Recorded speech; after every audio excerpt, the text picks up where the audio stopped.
Urchin Underpass, the map that makes veteran players grow gray tentacles every time they remember how old it is. Urchin Underpass is a map that recently became accessible to the denizens of the Splatlands, which we'll talk about in this episode of the Inkspedition. I say that Urchin Underpass makes veterans grow gray tentacles because it's a great way of reminding them just how old they are. Some of these players first played on Urchin Underpass over 10 years ago, and this was one of the only maps that they could play on all the way back then. This map is where we first saw footage of ink battles taking place, the source of all that we take for granted now. And over the course of a decade, Urchin has gone through some changes, from a noticeable increase in size to apparently being able to accommodate go-karts. Urchin is a map located just underneath a gigantic highway. In the background, you'll see a bus stop, some clothing and music stores, and parking lots with up to 5 spaces. I hope the public transportation in this area is good, because there's barely any place for the cars and scooters that y'all are driving. There's also a little park, various other small businesses, and jellyfish walking and talking right outside of the stage's boundaries.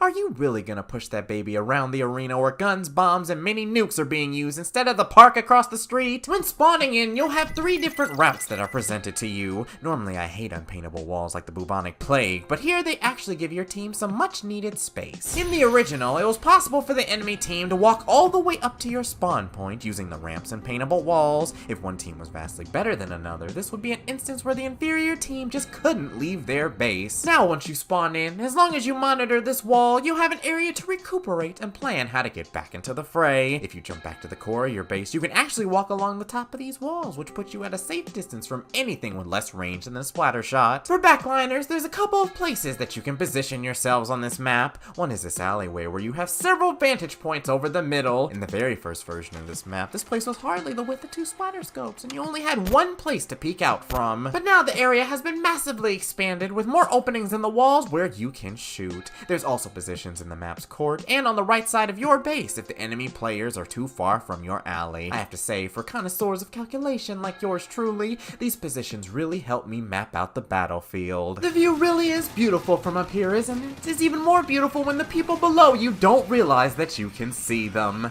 As nice and roomy as this area is though, it does put me at a little distance from the enemy team. Maybe moving here will help me better pick off the enemy team. Okay, this place is too far back. I can't reach anything farther than those wooden planks.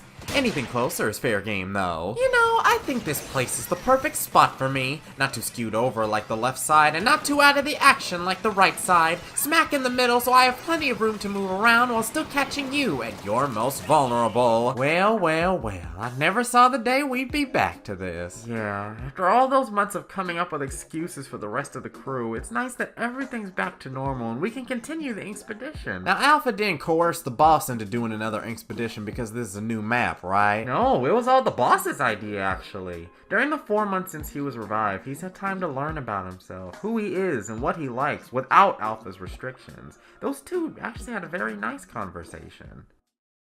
Are you sure you want to do this? Sure, I'm sure. I've been exploring so many other things in Inkopolis and the Splatlands since I was reborn. However, even without your influence, I just can't abandon the Inkspedition. And what better way to usher a new beginning to the series than revisiting the refurbished version of the very first map ever shown? I'm not huge on the spiritual stuff, but I have to admit that's a very interesting turn of fate. Alright, if you feel like it, then you and Dave can go for it. Splendid! Also, one more thing. Urchin Underpass is another one of those maps that predates me, but not you. I don't feel like it's right to use any of those powers anymore. I only gave you my memories of Mahi Mahi because you gave me a minor headache. And I'm about to give you a concussion if you don't give me your knowledge of Urchin Underpass's older versions. Look, you have knowledge and I crave knowledge. Nothing more to it. I didn't take offense because you used your powers. I took offense because you abused your powers. Because you turned me into nothing more than a pawn to be used and then disposed of at whim. But since you set me free and I've been able to discover just who I truly am, you don't have to condemn your unique quirks. We have a connection deeper than anyone in the entire world. We shouldn't and couldn't deny it. So let's use it to increase our knowledge about the world, to discover that which is unknown, and to learn more about each other. And it's not like Billy and Kane are doing anything to help the channel right now either, so I'm going to need all the help that I can get. What do you say? Alright, deal. What? Nothing. It's just when you brought up Billy and Kane, never mind. that's something I'll leave up to you. I never thought I'd hear the boss, the host of the Inkspedition, talk like that. What do you think Apple's gonna bring up to the boss? I'm not sure, but I think I have a pretty good guess. While backliners try their best to maintain their positions, aggressive players should do everything they can to rattle the enemy's positions. There's various corners and trenches that aggro players must use to infiltrate the other side. Like everything with Urchin, this area is significantly bigger than it was in the older versions. These trees obfuscate the position of someone in the trenches and gives them a little bit of cover too. The side of the hill in each team's court can also grant a fair amount of cover as well for someone trying to sneak into a team's base. Now if you don't want to fight a literal uphill battle, then there is another sneakier way that you can fight the enemy team. Remember the alleyways I talked about a little while ago? Well, there's another way that you can enter these areas besides the slope that's connected to the bases, and that's by using the paintable walls that connect that area to the middle of the map. So backliners in these alleys will have to check underneath them constantly to make sure that no one is about to flank them or their team. Travis went to Urchin Underpass to show just some of the ways that you can navigate the middle. You know what? Let's see just what this route right here is all about. Is it even worth me going up here? Oh my god, they ain't even paying attention. And now I can take them all out by catching them off guard. Why was this trait ever deleted from the map gene pool? That one flank allowed me to completely change up how this match was gonna go. Gosh, I love this middle area so much. There's plenty of space to move around. There's some places I can hide under, and I can shark up on any foes that try to invade this place. Come on, buddy, you ain't slick. The only person who can sneak around these parts is yours truly. Okay. So have you been around the others much since they were revived? Yeah, I have. When his brother isn't trying to kill me, Kane and I get along together pretty well. Sometimes I team up with him and Billy for some turf war or anarchy open matches. Billy's ability to sense the emotions of others allows him to track the movements of every player in the match. Basically like a permanent echolocator. That paired with Kane's ability to shred through enemies while breaking a sweat is a sight to behold. Even without the fancy powers, their desire to look out for one another in a battle goes a long way too. I still make them work for the top spot on them results screens though. Really? I can't imagine how insane of a team you'd be if the boss joined you. Maybe it's for the best that you two record Inkspedition footage separately. Every game would be a knockout if just the two of you teamed up. Have you heard anything from Omega? No, I haven't. How about you? Barely. Ever since he was revived, he's been depressed and isolated from the rest of us. He doesn't have that same passion that he did when we first met. Now that everything's over and the others have rejected his plans, he doesn't know what his purpose in life is anymore. I hope he'll find it soon. The ranked modes in Urchin Underpass largely have the same layouts that they did right before the map became inaccessible. Something I think the other maps could have learned a lot from when they were first ported over. I will say that I don't appreciate my sniper alleyway being demolished in 3 of them and being left with whatever this is. In Splat Zones, the two teams do everything they can, including using the ink rails to walk on the speakers of the stage to capture and hold on to a zone that can be contested if someone sneezes on it. I promise that I'm gonna stay by this zone to my dying breath.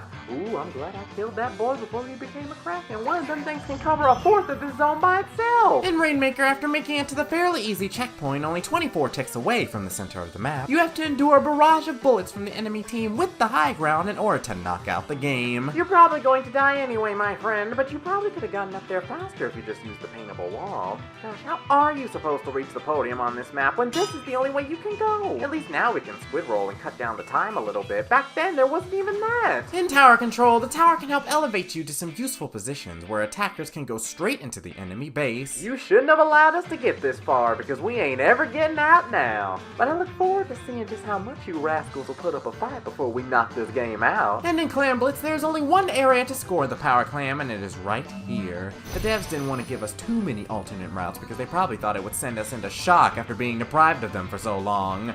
Fine, I'll bravely sacrifice myself by going through the fence of death in order to score the second power clam. It'll be faster this way. I can't imagine how many lives have been lost around these fences over the years. Overall, Urchin Underpass is a pleasant surprise for us to receive to kick off the summer. Even though it's one of the oldest maps out there, Urchin Underpass still finds new ways to give the people who play on it a pleasant time. If you weren't around when the map was first available, now's your chance to experience the map at its pinnacle and see just what you missed out on. I've been your host, and you've watched the Inkspedition. And that's Inkspedition number 10 recorded. Maybe we can get get to the halfway point by the end of the summer. You always give it your S+ game, boss, but there's a special type of energy you have when you want to do the Inkspeditions instead of being forced to do the Inkspedition. There's many things that one can fake in life, but genuine passion is not one of them. Conversely, when there's a surplus of genuine passion, one cannot help but give off an exceptionally electric aura.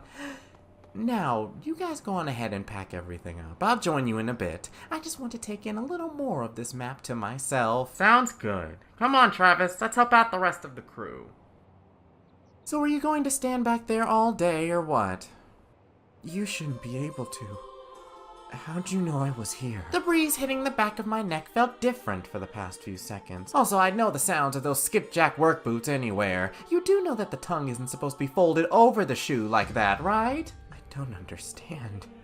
After all that's happened, how could you side with him? Look, Omega, I've learned a lot of things, including that life is an incredibly sacred thing. So many different particles that could have been smashed together in trillions of different ways, but came together to make each and every one of us. And it's even more sacred when you use it to explore and learn about the fascinating world around you. My desire to utilize that sacrality is far greater than any grudges that I hold against him. But that desire shouldn't stop you from punishing those who wronged you. And hasn't he been punished enough? Losing sleep every day since Billy took his first steps, walking a tightrope for years where one wrong step could cause his destruction, having those he cared about being plucked from him one by one, and being ground to dust by the embodiment of his own self-hatred. Believe me, I'm all about people reaping what they sow, but by my analysis, he already has. I'll never forget about any of those past abuses. But I also don't want to miss out on any future blessings. I think it would be best for you to adapt the same mindset as well. Now, I must be going. Oh wow, haven't you all made a fair amount of progress? I just don't understand!